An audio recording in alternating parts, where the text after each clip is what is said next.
We are here to talk a little bit about our jobs, but we have a main job. Our job is to help you get here. And we hope to do that with specific, actionable tips and suggestions for you. I am one of those moderators who bums out when I go to one of these events and they end up saying, all right, we have time for questions, and there's like 2 minutes left at the end.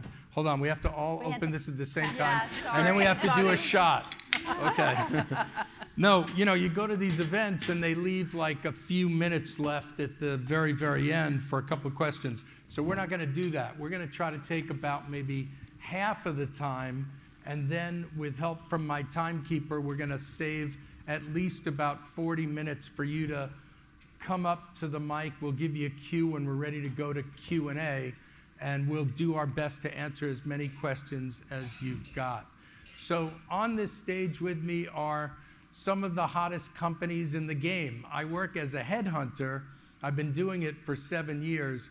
And when I meet people who are in that magic place that I call #IBJA, IBJA is our little phrase for I'm in between jobs again. When I meet people and I say, where do you want to work?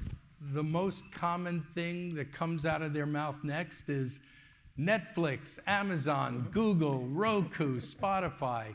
These are the most desirable companies, so it's a really unique opportunity to be here tonight to try to get a little bit of intel on how you crack into these places. So where I want to start is with a quick little icebreaker. Now, I'm warning you guys, your answers can't be like one of these long, bingeable miniseries.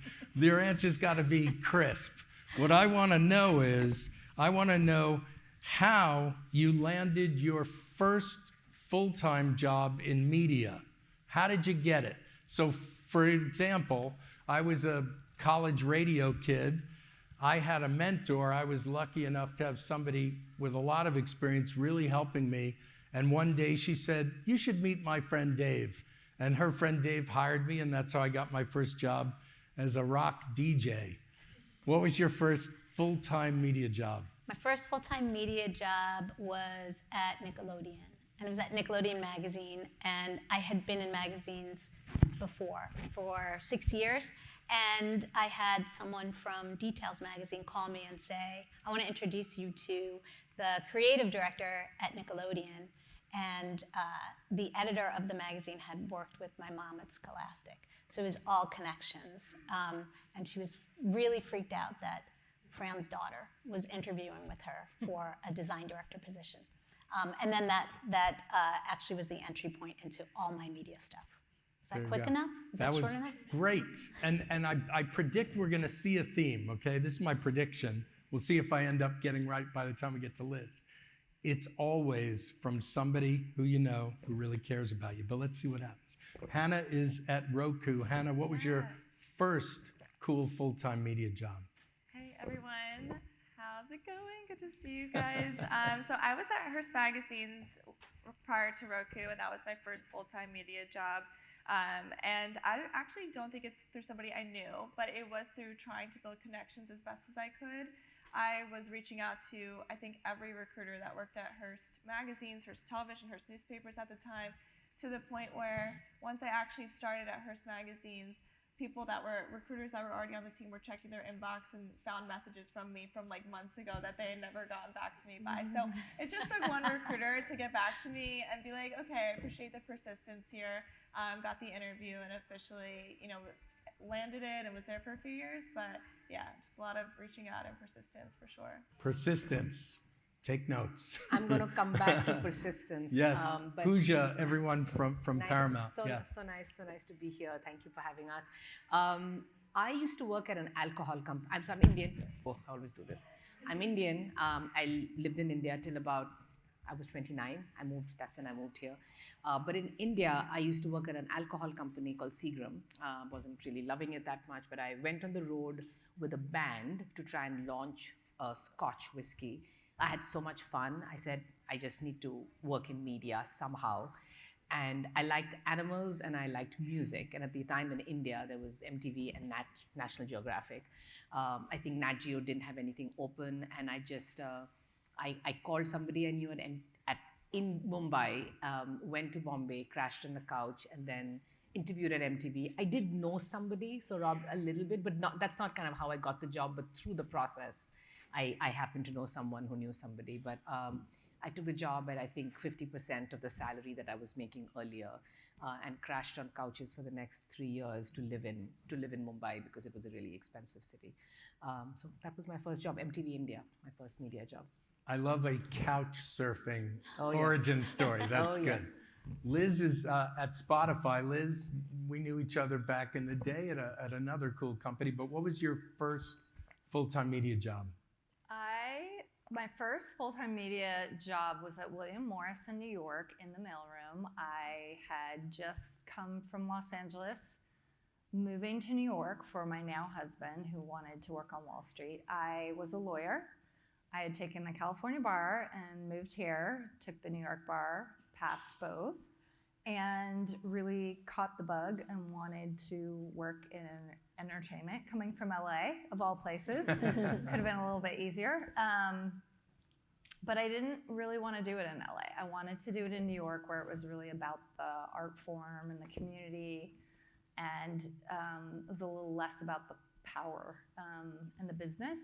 So I started working in the mailroom. The way I got the job was my very good friend from college, his dad, his name is Mike Resnick. He's actually speaking across town tonight. He works in audio now, so full circle. His father was the head of the music department at William Morris, and he got me my first interview. I had to interview with 13 agents in New York and meet the head of the New York office, which took about 6 months, and then I finally landed a job working in the mailroom. Awesome. Yeah. Well, so that's the perfect jumping off point for I wanted to go next, because if I heard you right, it took 6 months to get to where you wanted to go. job. So what a lot of us have experienced throughout our careers is that the process of getting from step one, you got to apply, to the finish line, which is becoming the finalist in a process of interviews and then getting the offer, that process can take a while. It can be painful. So I feel like one of the services we can do for you tonight is to try to see if we can get at least one great tip from each of you about how are you going to be the person that successfully moves through that process, because there are steps. There are so many steps. Now, you can answer it if you like from Netflix, or you can do it from one of your earlier roles. But tell us about the process, because, my last job was at Amazon. And in order to get that, and some of you may have heard this, Amazon has something called the loop. And the loop means you're going to interview, if you're lucky, 6, 7, 8, 9, maybe 10 different executives to get that job. But at the end of those 9 or 10 interviews, I'm speaking for Amazon, I'm telling tales, and it's okay that it's filmed. At the end of the process, after interview 8, 9, 10, that group will get together and they'll vote. This is like the scariest reality show you've ever seen. And if one or two at Amazon, they often call it inclined to give you this job or not inclined. And if a couple of people say not inclined, you're off the island, So, you have to go into these events with a real sense that the odds are tough. These are some of the biggest companies in the world, but they are the most desirable. So anything you can do to give people a tip would be so helpful. Okay, so for Netflix, the way that the recruiter found me was on LinkedIn, and I was not a fan of LinkedIn. I'll say that on the recording, because I thought nobody's going to find me on LinkedIn, so I don't really need to keep that profile updated. I don't need to make it juicy, but I had just recently updated it because I knew that I would probably be looking for a job soon, because I was part of a reorg at Turner. And I did it in earnest, and it was kind of fun actually to really like make it something impressive and look back at the work that I had done and decide what I would put up there. And I guess like 2 weeks later, someone from Netflix got in touch with me and asked if I wanted to talk about what's going on at Netflix.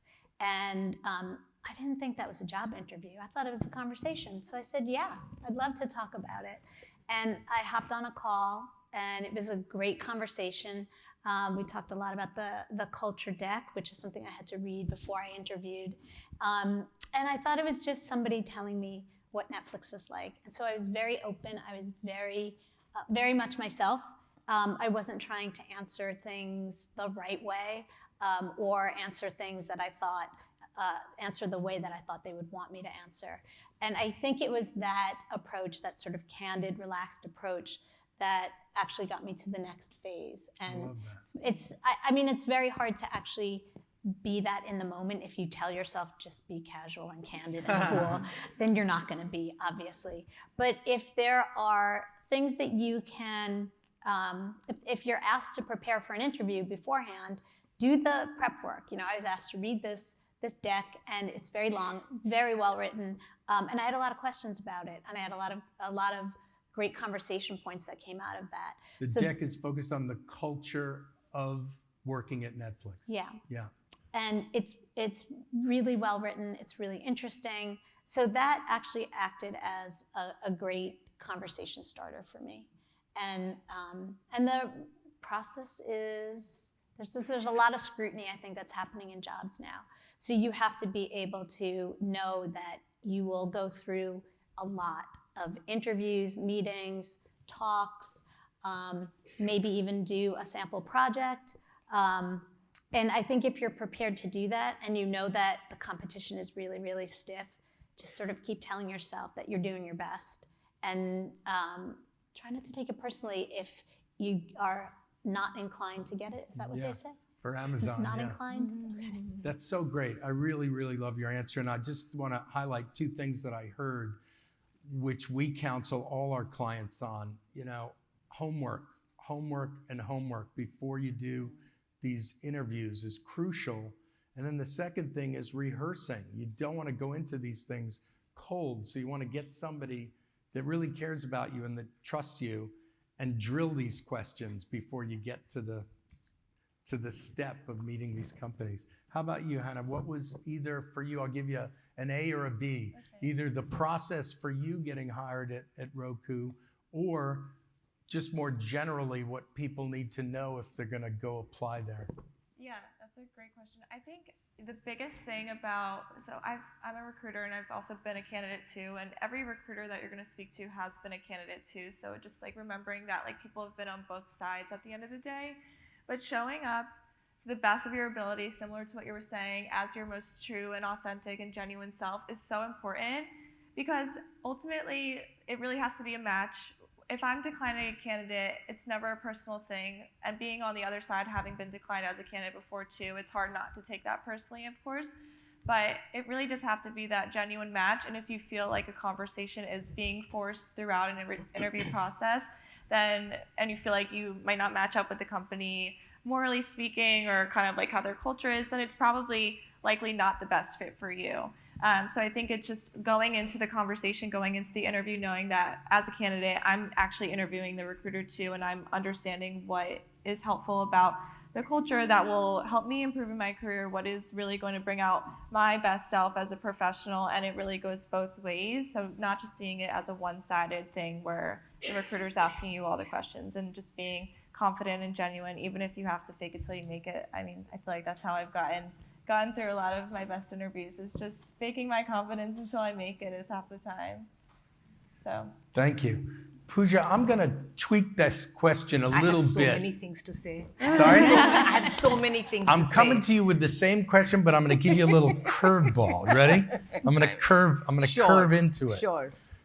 What a lot of our clients say is that one of the most frustrating things about getting from step one to an offer is that awful period in the middle where you're waiting to find out if you can get to a second interview or a third interview. So feel free to attack the question any way you want, but I really would also love to hear about kind of step 2 and step 3. Any tips you have for people about, that fun thing that we do called waiting. I'll come back to that. I think the one thing I wanted to say, and I really loved what both of you were saying, I'll take a step back. So when I got to this country, I was actually illegal when I got to America.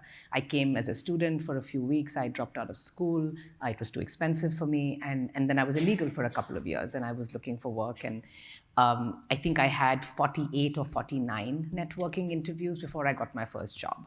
I was an immigrant. I was a woman. I'm a woman of color. I hadn't grown up in this country. I was looking for a job in marketing, not really required to have immigrants do marketing, STEM and all of those things are easier.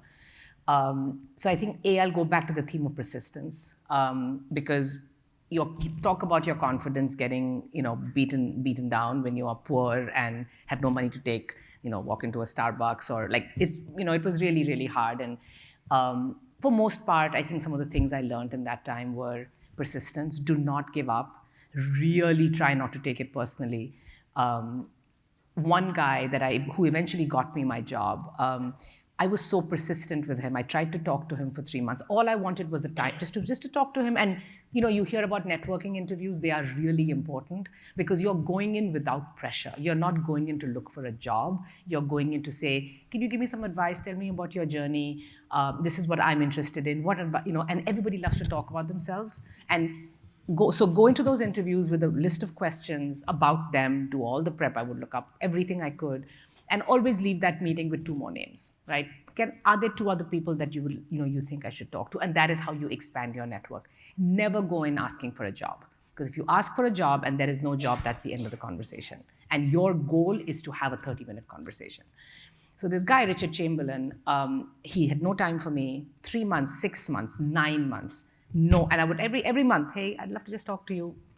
0, ghosting, no, nothing. And I get it, right? Puja, what is a puja? Why am I talking to you? I get it. Eventually, I said to him, I will take the subway with you. Can I just come to your apartment? Wow. I'll take the subway and I'll talk to you only on the subway, and I'll be done. That got his attention, and he said, I have never met anybody as persistent as you. That was interview number 48. Wow. He gave me one more name, Karen Bronzo, who gave me my first job in media. So, really about persistence. The second thing is kind of back to what Hanna said. It is about whether you want to be in that job as well. Sometimes you don't have that power, right? If you're desperate for a job, then you're like, just give me the effing job, right? I don't care what you're about. I just want my foot in the door. So that's a little bit of a different approach. But once you've gotten your first job or you feel you have experience, after that, take some power. You are interviewing them as much as they are interviewing you. If this person is going to be your boss, are you worthy of my love and passion and dedication and commitment? You tell me, why should I be working here, right? So ask questions from the get-go. Do not make it this one-sided thing where they will be asking you a ton of questions and then you've got 2 questions for the end of the interview. 2 questions and say, actually, I have a question for you. Homework, know what you're asking for, X, Y, Z. It changes the power and it gives you a little bit of control in those situations. And it also throws off the interviewer a little bit. They're like, oh, okay. So those are some things that I would think about. I'll just quickly give you the second and third, what you said, the second and third step. I do think it probably will come down to, don't stop learning about that job or about the person through that process. Have things along the way that you are adding value. You're saying, oh, I read this about something. What does that mean for your business, right? Stay relevant and stay engaged, and don't just be waiting for them to be giving you you're not at their mercy, right? So I think, of course, be patient, whatever, but I think just keep doing the homework and know what's going on in their business, so that you can keep talking about it. And sometimes, even if you don't get the job the first time, sometimes candidates get jobs and then they don't work out and then they'll come back to you, right? Like me. Remember? Noël and I work together. I didn't get it the first time, though. Thank you so much. She is the best. She is the best. Liz, tell us, when you're in the seat making a hire, what are some of the things that have impressed you over the years when you started to really feel like this candidate could be the one? What are some of those things that have impressed you the most when you're trying to go from like to love? Yeah. Well, obviously passion, I think, is a big one. Just knowing your stuff, knowing what the company's doing, having the top 3 last announcements that they've done on the tip of your tongue. So like definitely do your homework. I have a pretty rigorous process because I hire creative people. So I typically have them, I used to do something where I had my assistants do a PowerPoint of why I should hire them. And it was an incredible thing to be able to do because first of all, you learn so much when you're an assistant. I started out as an assistant at William Morrison. It's kind of your gateway in what I do on the studio side to every job, next level job. So it's entry level. But I said, put anything in it you want, media, multimedia, video of you, doing karaoke, whatever you want to do. And it's one of the best ways when you're hiring of really seeing how far someone will go in terms of detail and creativity. So that, I just look for creativity and attention to detail in those. When I'm hiring an executive, it's typically I need someone who's going to be a leader, who I'm looking for people who are not going to be frail. The entertainment industry is a rough place in terms of you not giving up. And I think everyone talked about that perseverance just to get the job. Once you get the job, it's just as hard once you're inside the door. You've got to have that drive. And so I really look for that drive and passion and success. I often interview people who have worked at a network for 3 or 4 years or at a creative company. And if I don't see a hit on their resume, I'll give them the opportunity. I'll give them 3 or 4 opportunities to say, what's that one thing that you did that you can say wouldn't have happened but for you? And that is always the question where people rise or fall. And if they can't say one thing, it could have been like, I redecorated the bathroom. I mean, really, because that's culture, or I started a club or whatever it is. It didn't have to be I created, this hit show. But if they couldn't, so think about that. What can you do to contribute to your community on the job? And what am I, if you see somebody working on an interesting project, I always tell the story. When I created Laguna Beach, Adam DeVello, who created The Hills, came to me and he said, I want to work on this. Like, I want to move across the country. I want to drive up and down the coast. I want to find these kids. I want to do it. And he came with passion. So just show your passion. Thank you. Well, if you're here tonight or you're watching us on the live stream and you're new to the Center for Communication, the mission of this organization is one that keeps me coming back and doing events like this because there's a real focus on trying to help people find that first entry-level job in a major media organization. So give us a sense at Netflix. I know that, again, it is so incredibly desirable, but tell us what some of the entry-level positions are like at the company. And, like Liz said, for a lot of people, it's the mail room. That's not necessarily the place now, but where would it be at Netflix? What are some examples? I think that the thing that's top of mind for me that's connected to my team, I work on product on Netflix on promoting titles.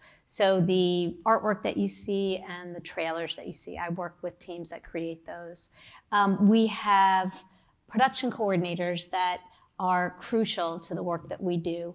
They are making sure that everything we're making is going to the right spot within the pipeline, the work pipeline, and they're also making sure that the people that are launch managers that need to launch things are connected to all of this work. It's a very complicated process to launch titles, and our production coordinators are the people that we rely on to take all the creative work that we're making and making sure that it's going into the tech side of things. So that is a position that is entry level, and it's a position that our team, let's see, I'm trying to think of how many people have this kind of position at Netflix, because there are, let me just back the truck up for a second while I'm thinking. This is specific to my team on product, and that's what I can speak to. Yeah. And they're not necessarily entry level experience. Some of them have more experience than that, but it is something that you can explore as an entry level person. And I think also at Netflix, the jobs that we're working on are held by very, very experienced people. And that stuff, I think, is what you work up to. Yeah. You work your way up to that. Sometimes you do that at an agency. There are a lot of agencies that we partner with in LA and New York that have entry-level designers, entry-level editors, entry-level illustrators that are doing storyboarding and sketching for key art. And that is where a lot of people sort of cut their teeth to then make their way into Netflix. So that's something interesting to explore. Thank you. I'm going to come to you, Hanna, in a second. I just want to jump in and give you one thing. There isn't a person that's ever going to check 100% of the boxes on every job description. But the tip that I want to give you tonight is that when you get excited to apply for a role and you're looking at all those must-haves in the job description, I want to give you a percentage that I think makes it doable versus something that really isn't going to get you to the dance. I feel like you look at a job description, then you look in the mirror and say, can I really check about 70% of the boxes of what they're asking for? But if it comes right out with 7 years of experience and you've got 1 or you've got 2, then you're shooting just a notch too high, and you got to bring it down. Because especially at the major media companies, when I was at Amazon, we'd post a job, and then within a couple of days, there'd be, sometimes, it's a terrible thing to say out loud, thousands of resumes, thousands of them. And so, these are not the only companies in the world for you guys to work at, but this is what we're talking about tonight.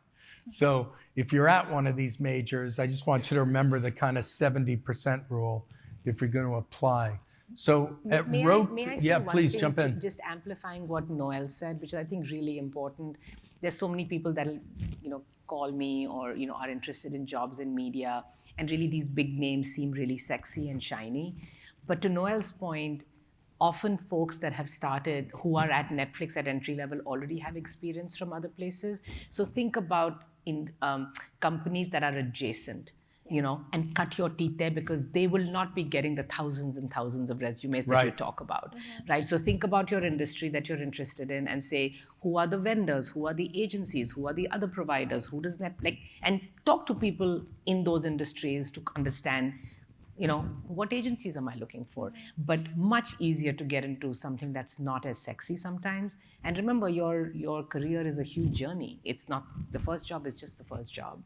And those agencies often work with Amazon and Netflix and Apple, and the work gets farmed out. So they're adjacent to the larger companies.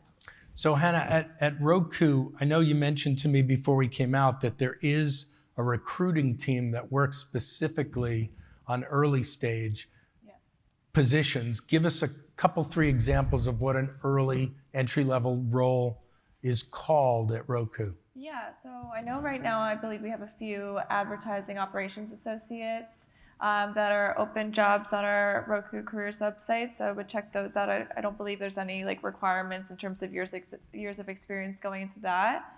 And then some client service coordinators as well.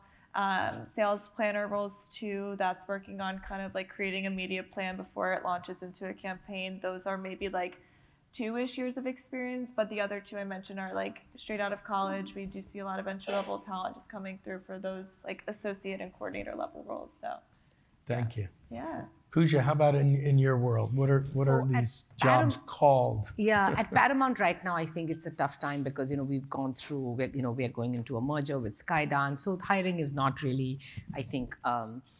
But I guess I will agree with Noël and with Hanna. I think it's a lot of, there'll be coordinator roles, operations coordinators, sales coordinators, marketing coordinators. Those are usually, I would say, entry level. Internships are usually a good way. I know those are pretty hard sometimes, but I would say to almost in any company, if you're able to get a project or an internship, and if that's basically a 2-month interview, right? And they get to know you, they get invested in you. The other thing I would think about in my world, I'm in marketing and media, is to really look at a lot of the big advertising agencies. Those are usually huge. So you think about OMD, OMG, PhD, it's a lot of acronyms, Horizon, Fallon, Maxis, there's Group M, Essence, there's a bunch of big, you just kind of look for, media agencies. Those are really large, and they service a lot of different clients.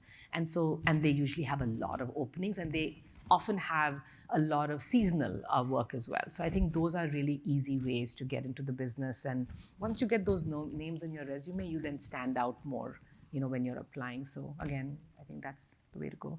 Thank you. And at Spotify, what are some of the entry-level roles that you've overseen on your teams? It's usually similar to what these guys have said. It's either an executive assistant or assistant coordinator.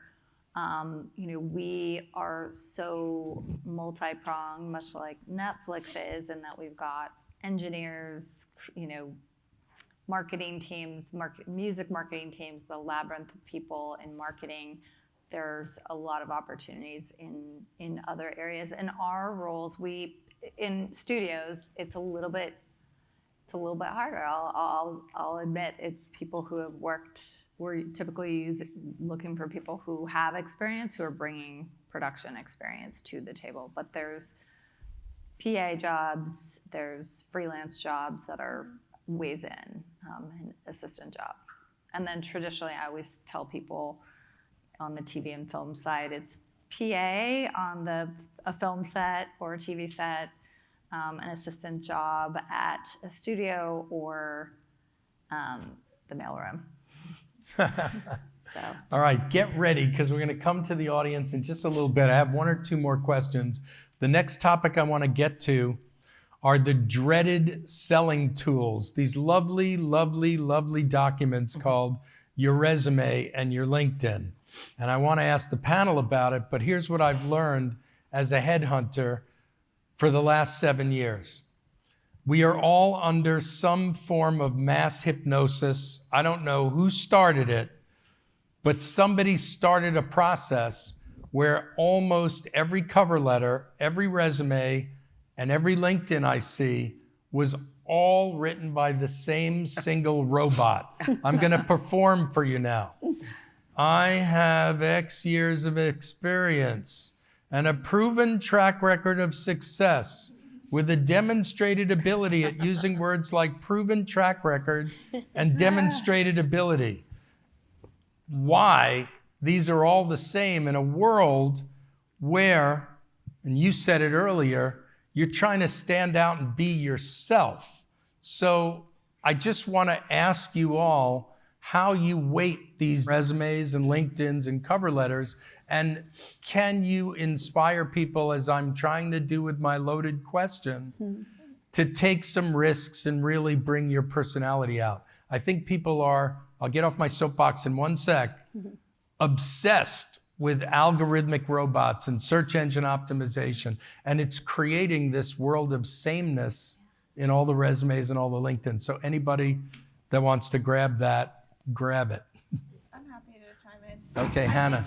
Just from a recruiter perspective, there's definitely, a lot of tools that we use on our back end too to find keywords. And I think for some of the more technical roles that we're recruiting for, like roles that are maybe like on the product marketing side or on, like inventory side, whatever it may be, something that requires like Excel and media, math skills, whatever that looks like. A lot of those hard skills are things that we can teach on the job, or you can learn through a LinkedIn course or taking an online course. So thinking more so on the creative side, what's going to help you stand out. I know, like, at least when I was working at Hearst Magazines, my previous job, a lot of like those editorial roles and creative jobs, we want to see that your voice aligns with the brand's voice and with the company's voice too. So if you're applying to, you know, in my past role, a job at like Cosmo, for example, and you're applying to a very creative role there, it's really important to kind of match that tone and match that voice instead of just having your black and white resume with every, you know, skill on there, and it looks very much like ChatGPT wrote it. So thinking outside the box, how your voice resonates with the brand or the company, and not just putting like those, you know, bullet points just because ChatGPT prompted that out for you. I think that there's ways to kind of get creative when you're putting together your resume and cover letter. Totally agree. +1 to all of that. I think one thing you can do is once you list everything that you've done, all your experience, go back and look at it and make sure it's all really interesting. Like, do you need to have 1 million bullet points under each job that you've done? And if you think you need to fill out the resume, you don't. You just need to have important stuff that makes you stand out, that makes you unique, and that tells the recruiter or the creative director or whoever's going to review your resume what you're bringing to the job as yourself. And I do think being authentic, being your authentic self, having an interesting voice in your cover letter is really, really important. And you can tell when something was written by ChatGPT. Yes. We can all tell, everybody can tell. You can start with that for sure. Definitely ask Claude to write you a cover letter, but then go in there and make it your own and inject some flavor, some personality, maybe make sure that it is not too long. Also, Claude will help you with that. And I'm not pushing AI, but I'm just thinking that AI will help us, but you really have to be the human on the end of it. It can't just be done by ChatGPT. And for your resume, I used to teach a class, an InDesign class, and one of our projects was resumes and cover letters.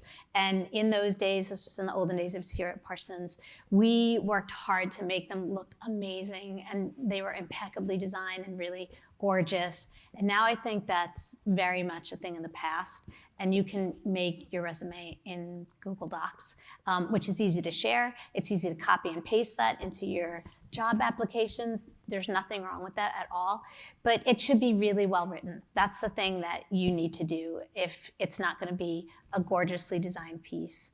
And it should be in your voice. And if your voice is really simple and matter of fact, that's fine. If your voice has a little bit more of a playful attitude, that's fine too. But this is what is going to make people stop and say, oh, this is a person that would be interesting to interview. Thank you. I would echo too that unless you're in design, don't over-design the resume. Keep them simple. If anybody wants to email me, we have templates that are really, really basic. So if you're in design, design it. If you're not, keep it basic. Puja, did you want to add something? I don't have Uh-oh. I promise I didn't do anything. Just keep that there. I actually am really bad at resumes and LinkedIn's. I don't think I've updated mine for a long time, and it's not good. I need to do that. I'm going to call Noël. We'll talk after. And Rob, I need your templates. The one thing I will say that's a big no-no, and you've got to be really careful, is typos and like grammatical mistakes and you know extra spaces. And it sounds really silly, but if I see somebody's resume that has spelling mistakes, you're out. There's so many people you're just like, you're not, you don't have attention to detail. This is the most important piece that I have to kind of value you by or qualify you by. So I would just be careful about those things as well. I help a lot of college-age kids, so I have a lot of their best friends coming to me for resume review, or just friends of everyone. So I know what you're all going through. And I recently was going through a girl's resume who had started her own podcast. She wants to work in audio. She wanted an internship in podcasting at Spotify. She had the actual podcast that she did every week fourth on her resume, and the first thing she had was a shadowing someone for a day in a big corporation. And I actually think it was at Hearst. She had shadowed somebody, which is great experience to talk about. But I said, move this, like, for this particular application, move this up. Shadowing is an important talking point, but that's not experience, at least for what I was looking, for production.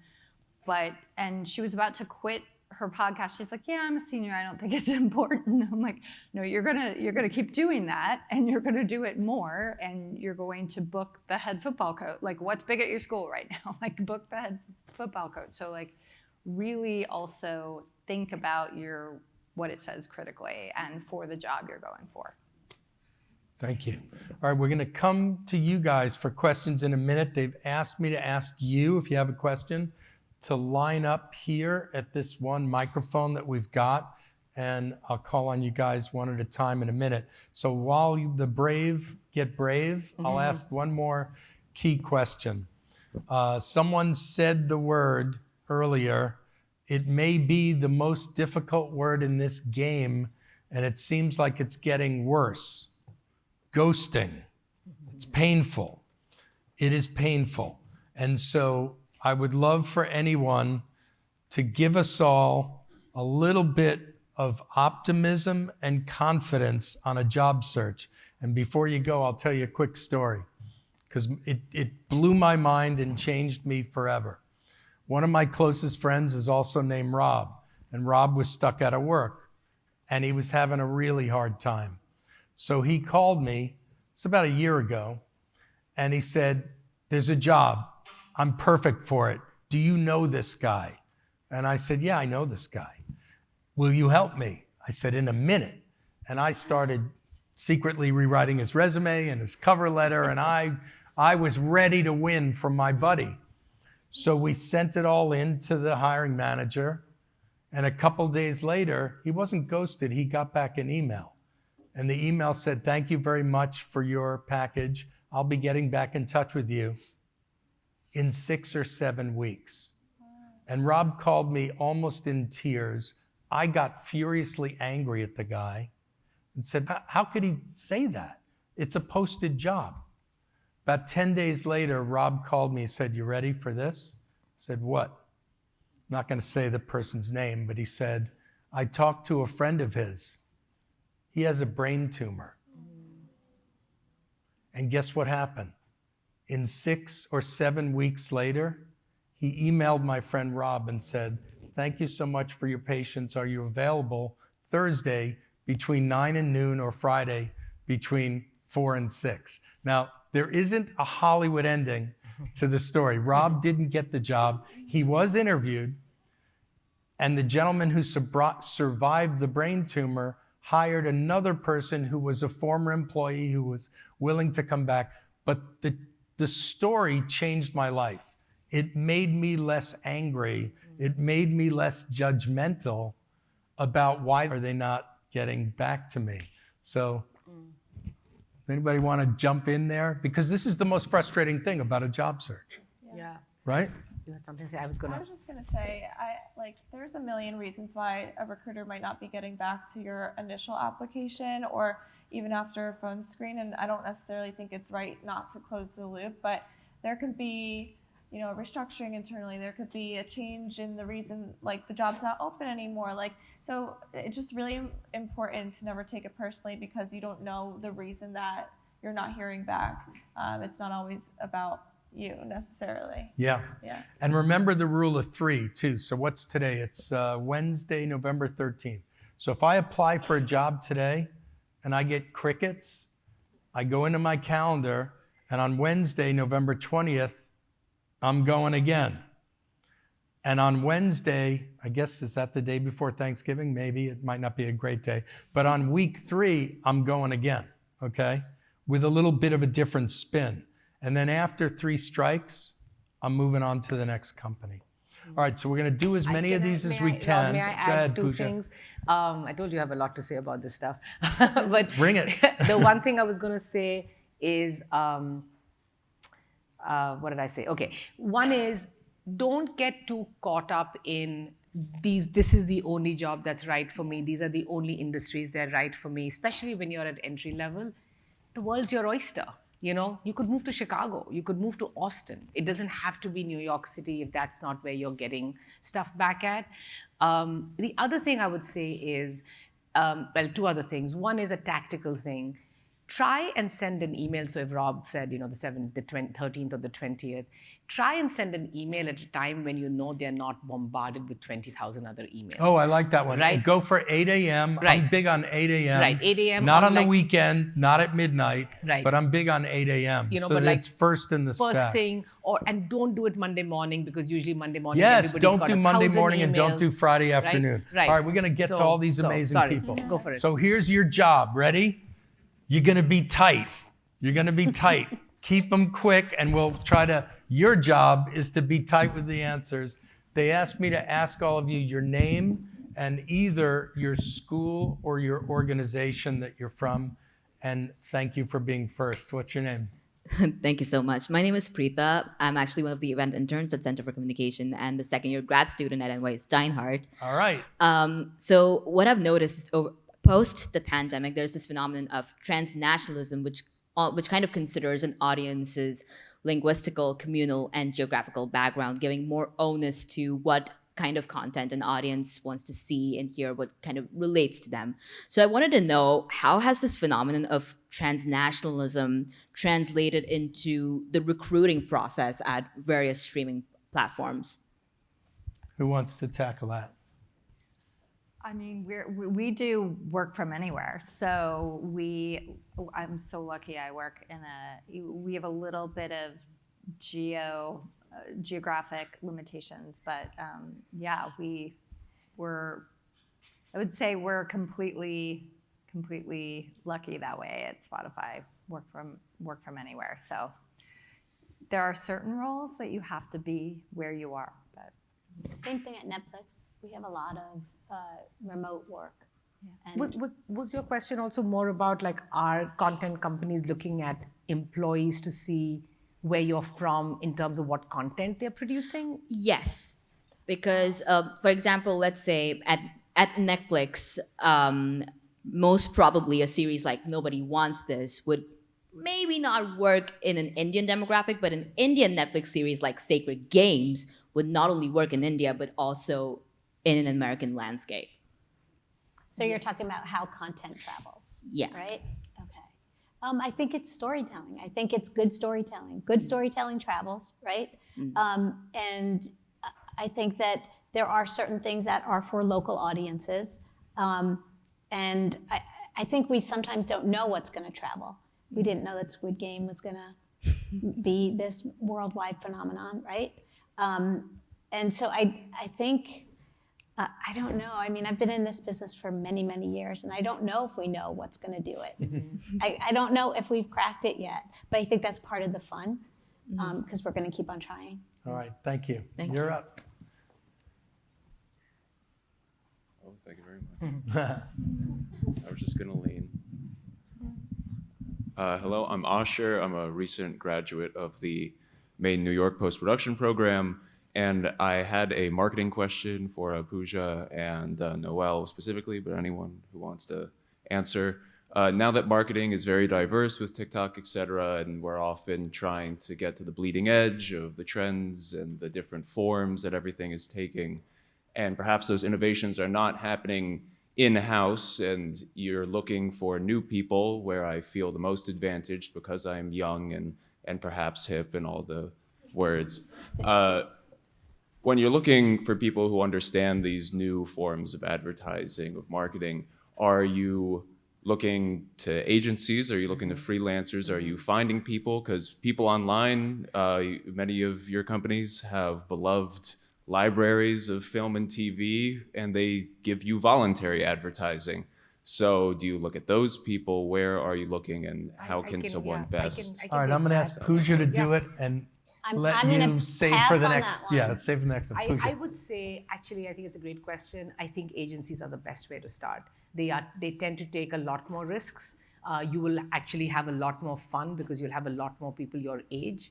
And I think that leads to collaboration and better ideas. So I think social media agencies, digital agencies, marketing agencies, freelancing, part-time, whatever it might be, I think that's the best way to kind of take your skill sets and contribute. Thank you so much. Yeah. Thank you. Please. Thank you. Hi, my name is Madison Collins. I'm a student at the Fashion Institute of Technology in Advertising and Marketing. And I have more of a general question. I'm sure that you all have received plenty or millions of messages from people wanting to go on what I call networking dates. And so what kind of people stand out to you that you actually respond to grab a coffee? Can I take that? Go ahead. So I call those informational interviews, and I do them all the time. Often they're remote, but sometimes I do them in person. People reach out to me on LinkedIn, ask me if they can talk to me for half an hour about how I got started and what my career path looked like. And I think they're really important. Puja mentioned it. I think that they're low stakes because you're just finding out about each other, and you are then going to be on this person's radar if anything happens to come up. And you can also just get back in touch with them. I love the idea of asking for 2 names before you end that networking date. But I think just reach out to people. I think people they do like to talk about themselves. And I think people also like to help other people. I think there's like inherent good in people. So just do it, just cold call people. Another good thing about LinkedIn, by the way. Yeah, thank you.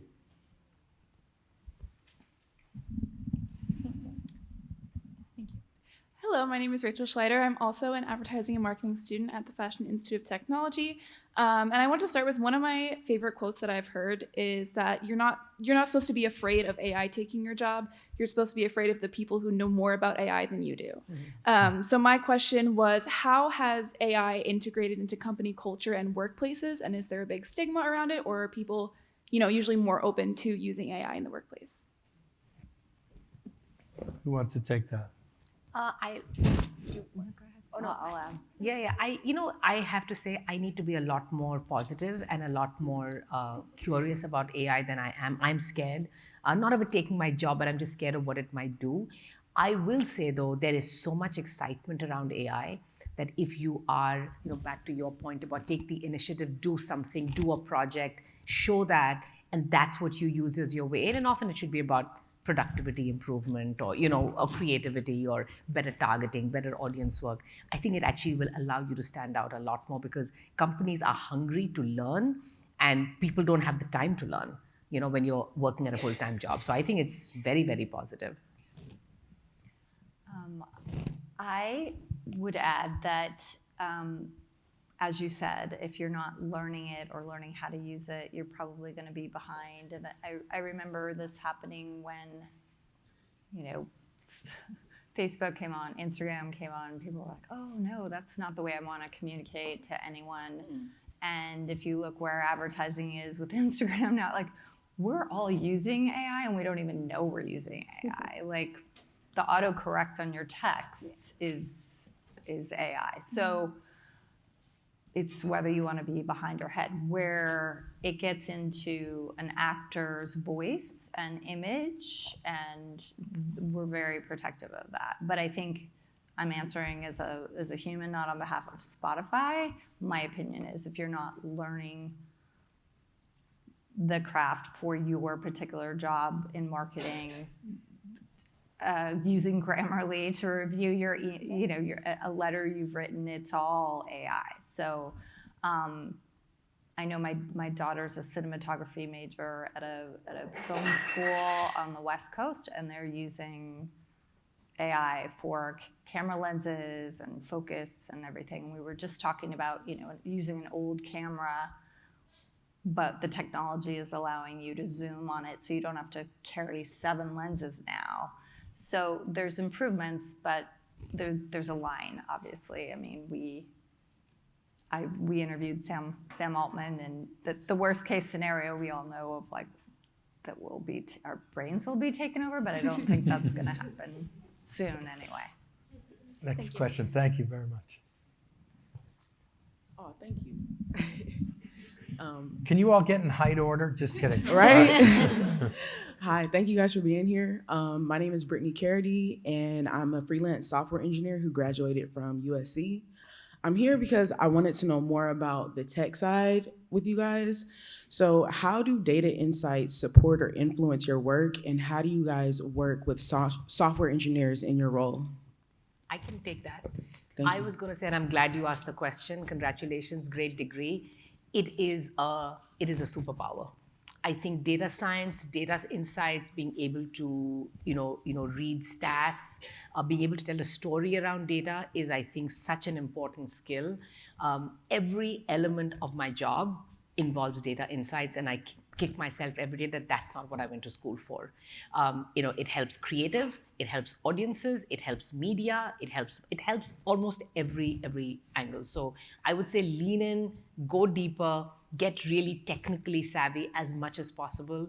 I can't talk to you just in this time to say where you could be looking, but I would say it's a phenomenal I think tool for the future, and I think it's really future-proofed in terms of how important it is as a skill. So Thank you. Thank you. Great one.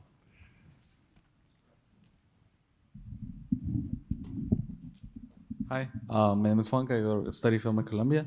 I'm curious, what tip would you give to find the balance between like ultimately still moving towards a creative dream or goal, and at the same time like finding like other opportunities around that in this industry? I'd love to take that. I mean, I think that your career trajectory should be wavy. I think you should take any and all opportunities that are offered to you to see if you like what that opportunity is. And if you have this creative dream as an end goal, you'll get there. But I think on the way, it's really good to try things out and to just sort of dip your toe in whatever comes up. So I think Puja said be open about what kinds of jobs you're taking on and apply for lots of different things. And I think it's really smart. You don't know what you're gonna discover. Sometimes you discover that's not what you wanna do, but sometimes you discover, oh wow, I'm really good at this and I like this. And it leads to something else. So I think be open to that wavy career trajectory. yeah, I mean, I think Liz said it, and it's true, right? That often creative roles will start in admin roles, right? You're a PA, or you're a production assistant on a film set or on a shoot. So that's the way you get into creative. So I think those are very, very entwined. Just be in the environment that you're interested in. Yeah. Great, thank you so much. Thank you.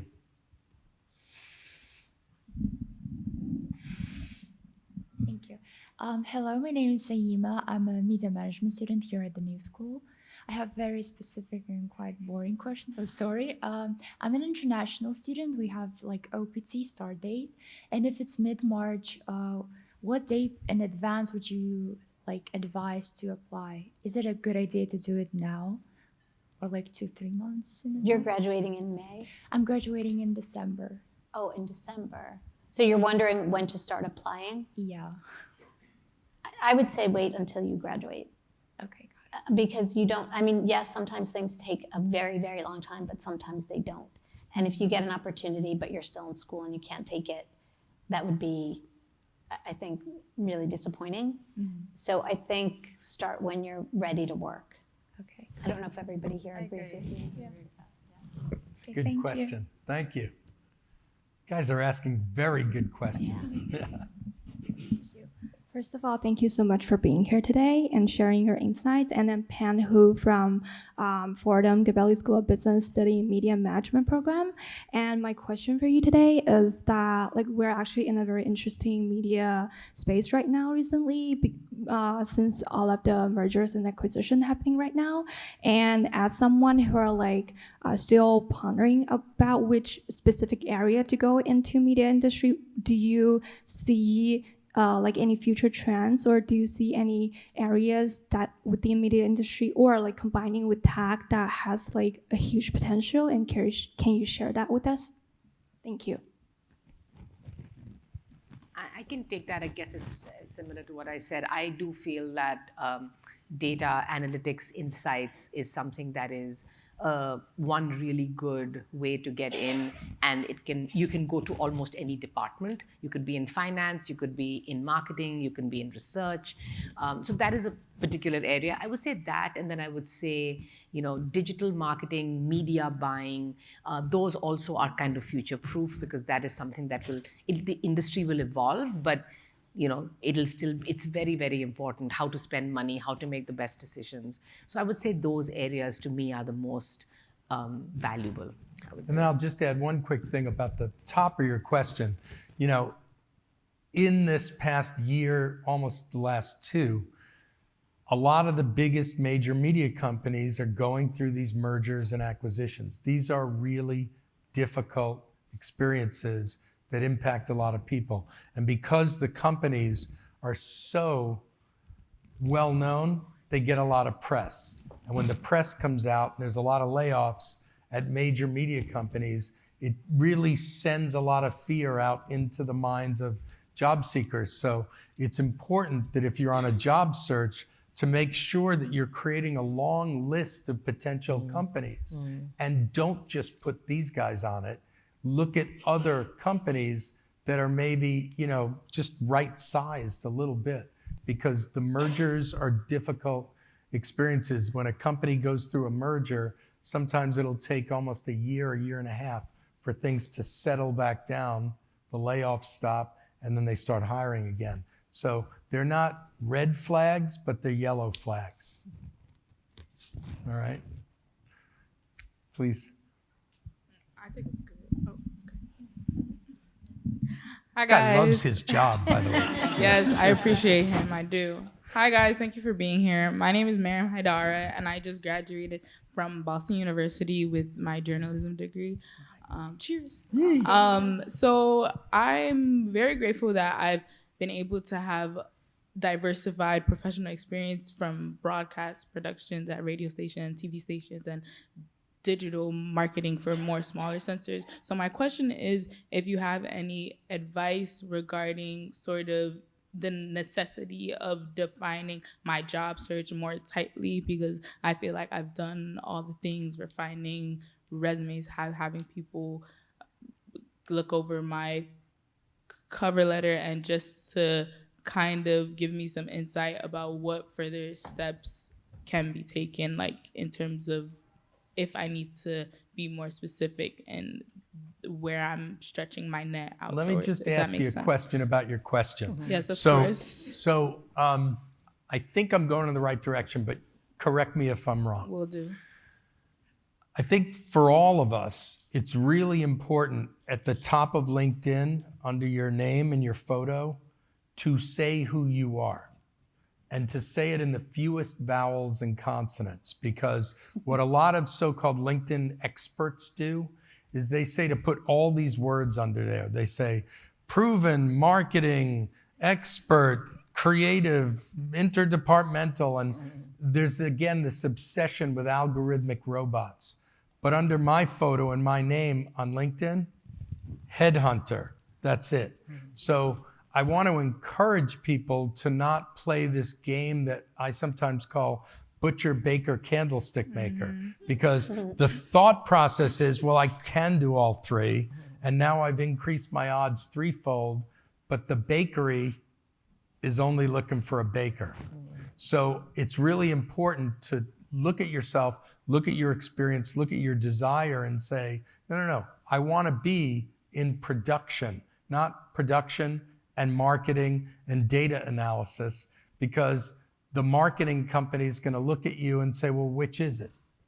Am I on to this a little bit?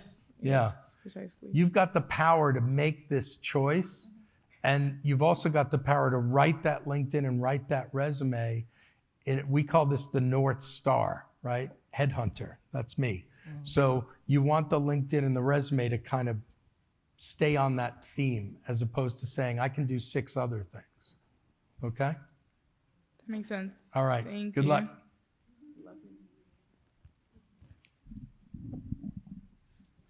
Good evening. My name is Tanika Gentry. My background is in journalism and media production. I have many years in radio and broadcast news. So I want to pose a hypothetical question to you guys. let's say you absolutely fell in love with me right here, right now, with my question. Your voice is doing it. Keep going. Keep going. And you hired me. Yay, me. And a year from now, I'm up for my yearly performance review. And you say, Tanika, I am so glad that I hired you 1 year ago at the Center for Communication. And I'm so glad that you are a current employee for these 3 reasons, right? 3 to 5 reasons. Can each one of you kind of give me an idea of how I could be a perfect employee for you and what you're looking for? Wow, performance review. Great question. Who wants that one? I'm going to start.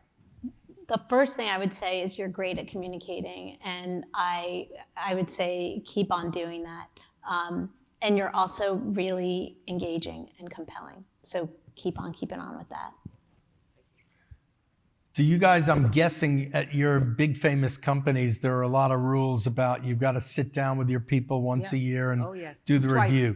Twice a year. Mid-years, So and I love tend the to do it all year round. specificity of this question. Yeah. What are the 3 sort of oh yeahs you would want to put on somebody's So I would killer say, performance review? especially at a more junior level, at an entry level position, I would say great attitude, kind of positive attitude. I would say problem solver. Like that to me is kind of the top of my list. And attention to detail, like being able to land a plane, doing what you said you were going to do, going through with it, in the right way, and not, as I said, like no typos, no spell checks. Like you say something, you do it, you finish it. I think those 3, especially, I mean, those are kind of valuable always, but I think those are really important to stand out, especially at a younger age. Great and great and very well asked, and great question. Thank you. All right.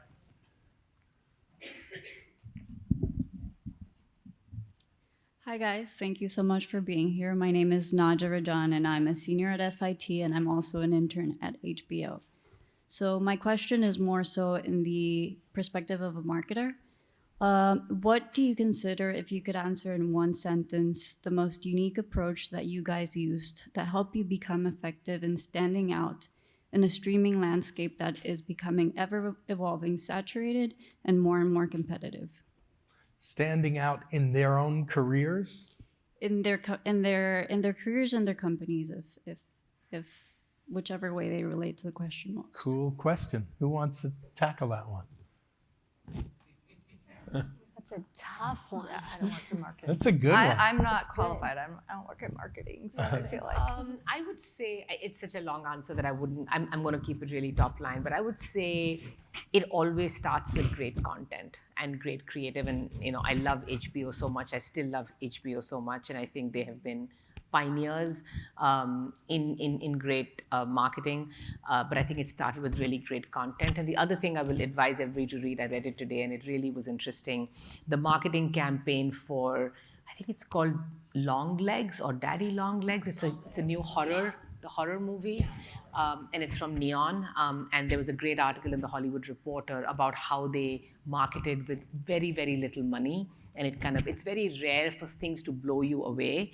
I'm not a horror fan, so I haven't seen it, and I didn't see the marketing as much, but it was fantastic. So I think like zigging when everybody else is zagging, like that's very cool. So, thank you. Hi, my name is Holly. I'm from the Made in New York post-production program. I just graduated. I have this urge to say on my cover letter that I'm not perfect, I have a lot to learn. But then I feel like I'm not supposed to do that, so I end up using ChatGPT instead. So do you have any advice for that, or can I say that? You can say it. Say it. Yeah, I can speak to that. I think that it goes back to your voice and your voice kind of resonating with the place that you're going to work at potentially too. I think that if your employer sees a spark in that and it appreciates your transparency there, then it could be a good fit for you.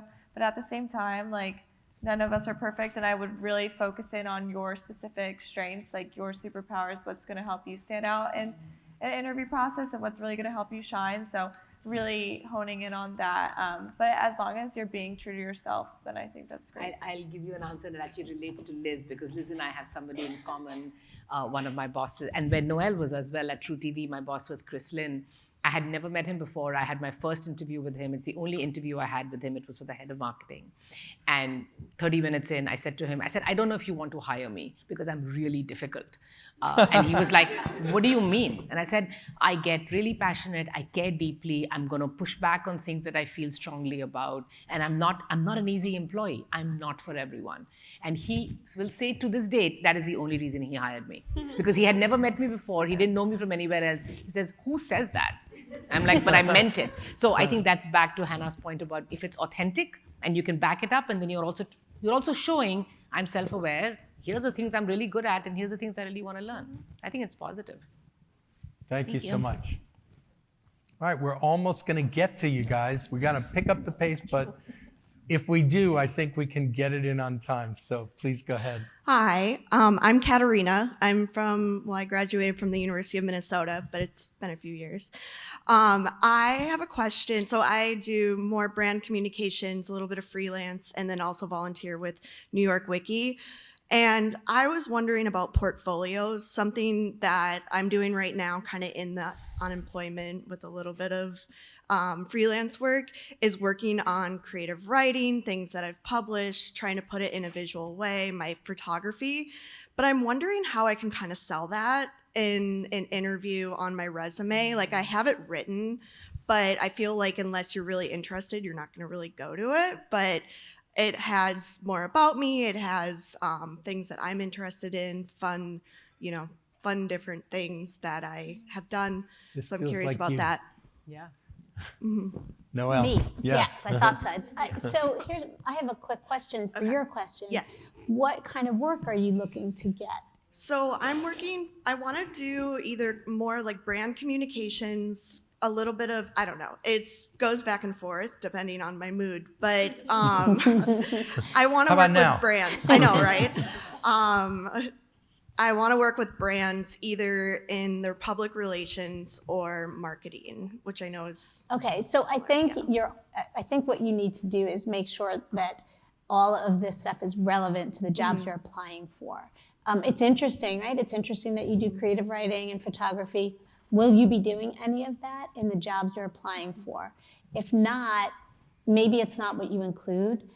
It might be a talking point. It might be something you talk to a recruiter about so that they understand that you're creative and you have all these creative outlets.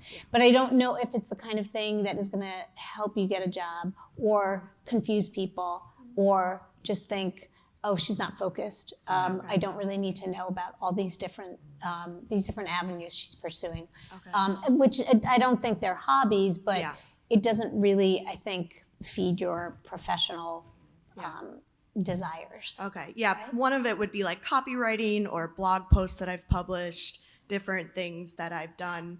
If that applies to the job, I think you should show that stuff. Okay. And I think you can include links on your resume. Okay, just links. Yeah, I don't think you have to make that pretty. If it's copywriting that you're sharing, Yeah. they want to see how you write. Yep. Okay, thank you. Thank you.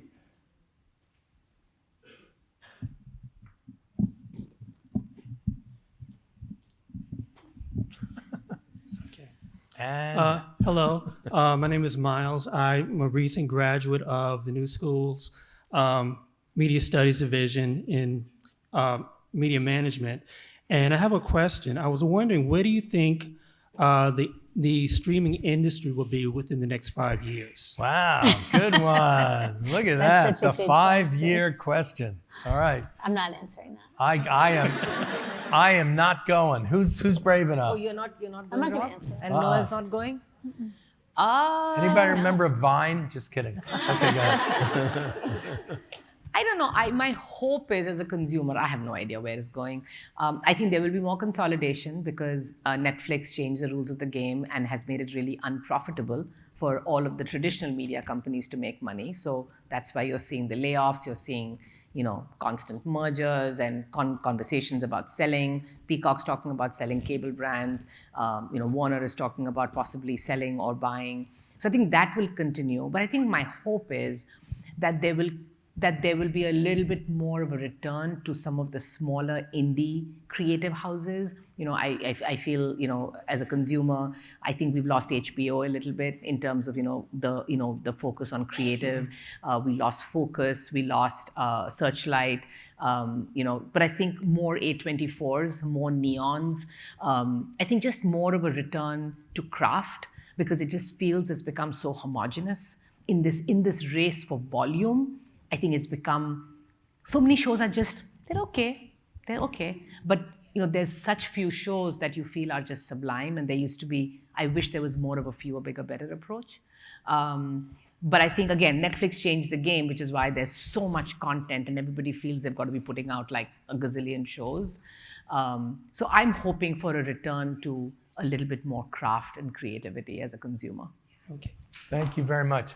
I am told we're going to have time for just one more question from the audience, and then they've got some wrap-up stuff. So stay with us, though, because there's also, believe it or not, a reception, and you're all invited. So if you want to stay, I'm told they're going to feed us a little bit.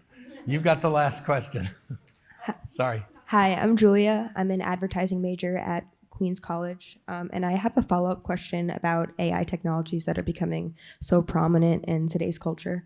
Do you foresee any new positions opening up within the creative field of media and marketing as a result of these rapidly improving AI technologies? And alternatively, how do you suggest we compete with AI technologies that might be able to start fulfilling and taking over jobs of introductory level positions? And maybe I should start being a little more positive, like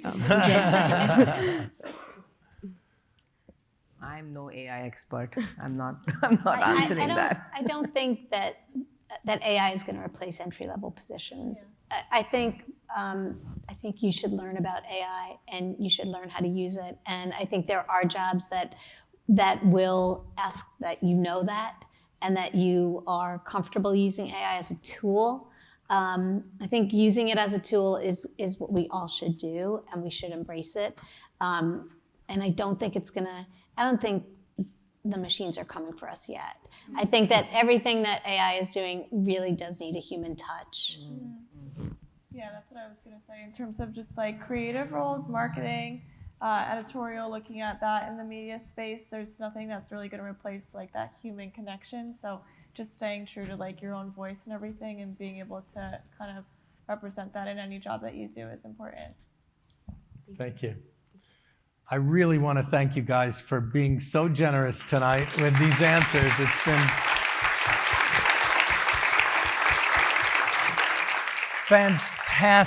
fantastic answers, every one of you. Really great questions. Thank you so much. If I can ever be helpful to you, I have the silliest name company. It's called Rob Barnett Media, and at robbarnettmedia.com, we're in business to do one thing, which is help you get your next best job. So you're invited to visit there. We have a lot of free services that can help you get to where you need to go. And with that, I think we're going to bring up our host from the evening, Camilla. Thank you. Let's give it up. Another big round of applause to our amazing panelists. Thank you all so much for being here. Amazing insights. And thank you all as well for joining us. We hope this is not the first or the last time that you attend our Center for Communication event. As Rob mentioned, we invite you to join us for a light reception on the 5th floor Woolman Hall. You'll be guided right outside. But thank you again so much, and we hope to see you on our next event, the Diversity Summit.